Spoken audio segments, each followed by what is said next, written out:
চরম উত্তেজনা ভারতে, জয় এবার আনতে হবে, দলে পরিবর্তন করতে হবে।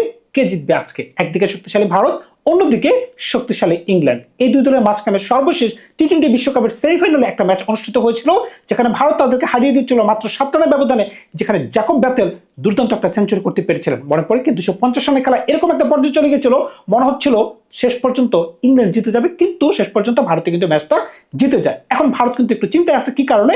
খেলা কিন্তু ভারতের মাটিতে না, খেলা কিন্তু ইংল্যান্ডে। সুতরাং বুঝতেই পারতেছেন, যেখানে মাত্র 2 দিন আগে আয়ারল্যান্ডের সাথে হোয়াইট ওয়াশ হয়েছে এই ইন্ডিয়া, তারা কিন্তু একটু দলের মাঝখানে পরিবর্তন করতে চায়। বিশেষ করে সাবেক কিছু ক্রিকেটার কিন্তু বলতেছে সুনীল গাভাস্কার যে কোনো মূল্যে বৈভব সূর্যবংশীকে দলে অবশ্যই ঢুকাইতে হবে। এখন আপনি কিভাবে ঢুকাইবেন, কাকে বসাবেন, সেটা আমি বুঝি না। কারণটা কি? বৈভব তার ফর্মের তুঙ্গে আছে। এখন মূল প্রশ্ন হচ্ছে, তিলক বর্মা বর্তমানে যে গতিতে ব্যাটিং করতে পারতেছেন, টেস্ট ম্যাচের মতো তিনি কি দলের জায়গায় পাবেন? ওয়াশিংটন সুন্দর তিনি কি দলের জায়গায় পাবেন? ডেথ বোলিং কে করবে? এটা হচ্ছে একটা বড় ইস্যু। আপনি যদি খেয়াল করে দেখেন, এই দুটো দলের মাঝখানে বর্তমানে ইংল্যান্ড দলে একটু সমস্যা আছে। ইংল্যান্ডে কি সমস্যা আছে? ইংল্যান্ডের সাথে নিউজিল্যান্ডের মাত্র টেস্ট শেষ হয়েছে, এখানে বেশ কিছু প্লেয়ার আছে, যেমন দলের captain Harry Brook, Josh tongue, Jofra Archer, এমনকি আরেকজন বলার রয়েছে। এরকম একটা অবস্থায় তারা কি প্রথম টি-20 ম্যাচ খেলবে? যদি না খেলে তাহলে এটা ভারতের জন্য ভালো, তবে খেলার সম্ভাবনাটাই বেশি, কারণ কি মাত্র 4 ওভার বোলিং করবে। এখন ভারতীয় দলে কিন্তু বিরাট চিন্তা, যদি কোনো কারণে বৈভবকে জায়গা দেওয়া হয় তাহলে কিভাবে জায়গা দিবেন?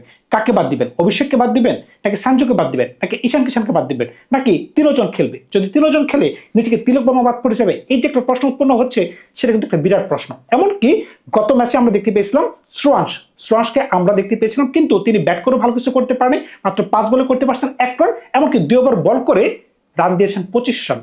এটা কিন্তু অনেক রান ভাই, যেখানে 155 রানের খেলা, এখানে যদি আপনি 2 ওভারে 25 রান দেন। এমনকি শিবম দুবে, তাকে দিয়ে বোলিং করানো হয়েছিল, তিনি মানে দুজন মিলে 5 ওভার করতে পেরেছিল, যেখানে 50 রান কিন্তু তার দিতে বাধ্য হয়েছিল।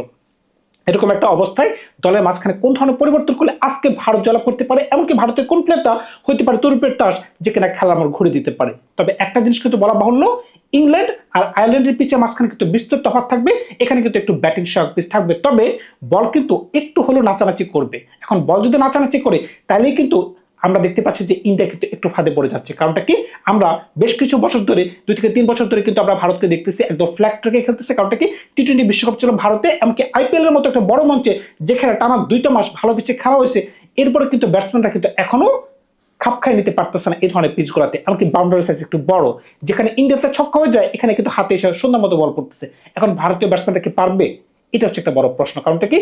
ইংল্যান্ড কিন্তু মোটামুটি ভালো একটা টিম। আপনি যদি ইংল্যান্ড টিমের বোলিং খেয়াল করে দেখেন, যেখানে Adil Rashid premium leg break bowler, Jofra Archer, Josh Tongue, Luke Wood, Sam Curran, সুতরাং বুঝতেই পারতেছেন তাদের বোলিং কিন্তু ভালো। ব্যাটিং নিয়ে একটু পরে কথা বলতেছে। এখন যদি আপনি এক নজরে ভারতের টিমটাকে সাজানোর চেষ্টা করেন আমার মতো, তখন কিন্তু আপনি বুঝতে পারবেন যে আপনি কাকে রাখবেন আর কাকে বাদ দিবেন।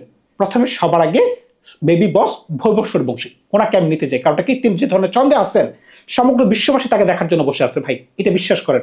এমন কোনো মানুষ নাই যে বৈভবের খেলা দেখতে চায় না। কারণটা কি?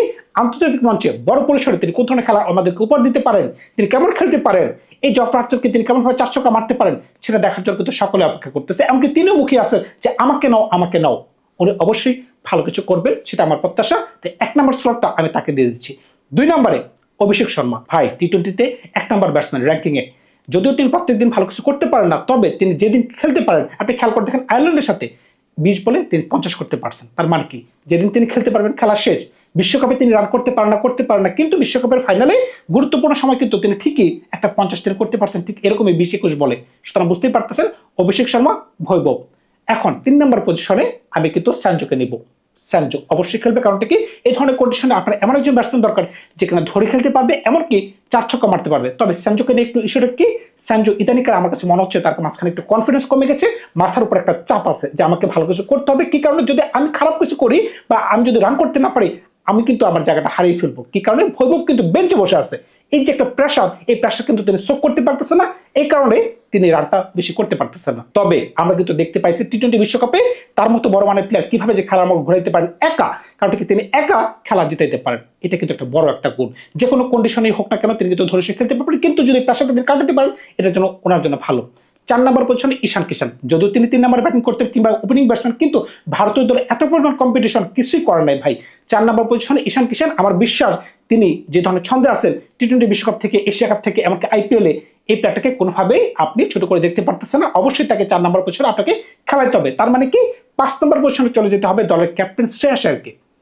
টপ 5 এর মাঝখানে কোনো ধরনের বোলিং অপশন কিন্তু নাই। অভিষেক শর্মা যে মানের বলার, আমি মনে প্রাণে বিশ্বাস করি ইংল্যান্ডের মাটিতে অন্তত তিনি বোলিং করতে পারবেন না। 5 নম্বরে শ্রেয়াস আয়ার। তবে শ্রেয়াস আয়ারকে কিন্তু অবশ্যই একটু বুঝে শুনে খেলতে হবে। তিনি কিন্তু 2টা match as a captain batting করতে পারছেন, যেখানে রান কিন্তু একবারে নাই। 2টা ম্যাচে সম্ভবত তিনি 7-8 রান করতে পারছেন, খুবই বাজেভাবে 2টা ম্যাচ আউট হয়েছেন। এখন তার ক্যাপ্টেন্সি কিন্তু দেখার বিষয়।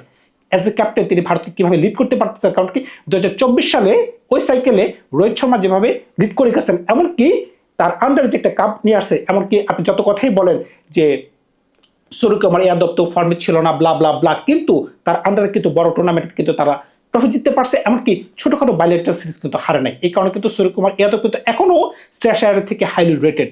আজকের সিরিজ যদি তারা হেরে যায় কোনো কারণে ইংল্যান্ডের সাথে, অনেকেই কিন্তু প্রশ্ন তুলবে শ্রেয়াস আয়ারকে দল থেকে কি বের করে দিতে হবে নাকি তিনি দলে থাকবেন। সুতরাং বুঝতে পারছে এটা একটা বড় একটা ঝামেলা। অন্যদিকে 6 নম্বর পজিশনে শিবম দুবে, ওটু চয়েস।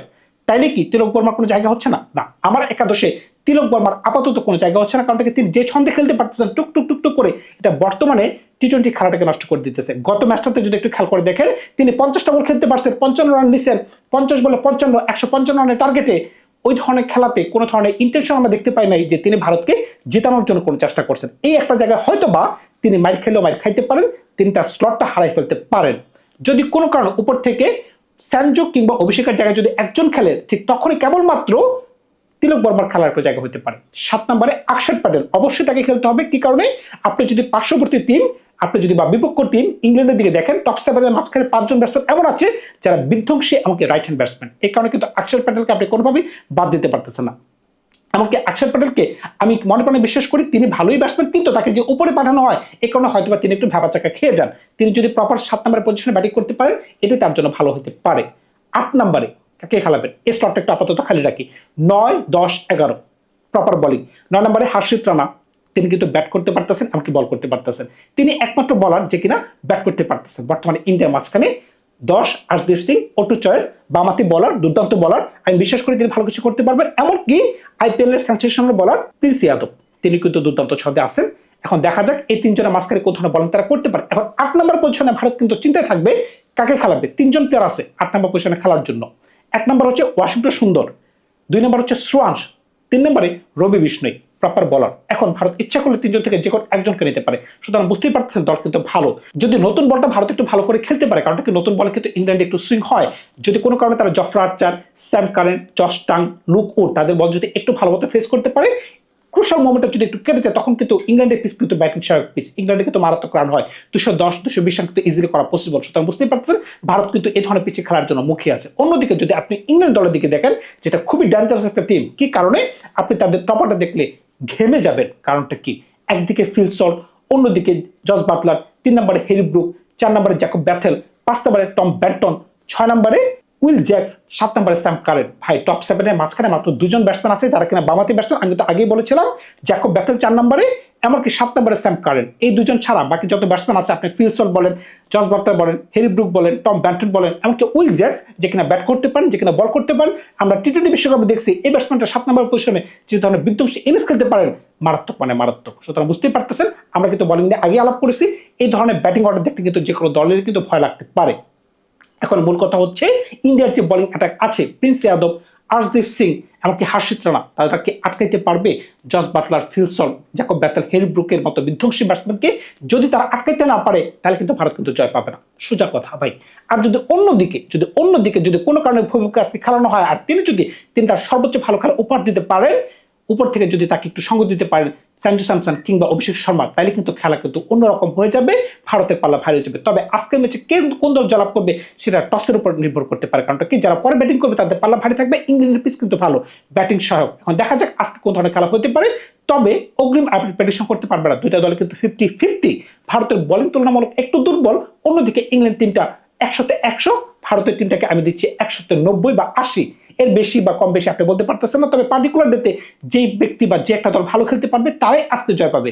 সুতরাং বুঝতে পারতেছেন কে জিতবে সেটা আমি বলতে পারতেছি না, তবে একটা সুন্দর খেলা দেখার জন্য আমরা অপেক্ষা করতেছি। ধন্যবাদ সবাইকে, ভালো থাকবে আপনারা। কে জিততে পারে সেটা কিন্তু আপনারা অবশ্যই কমেন্ট সেকশনে জানাতে পারেন। বিদায় নিলাম আজকে, ভালো থাকবেন।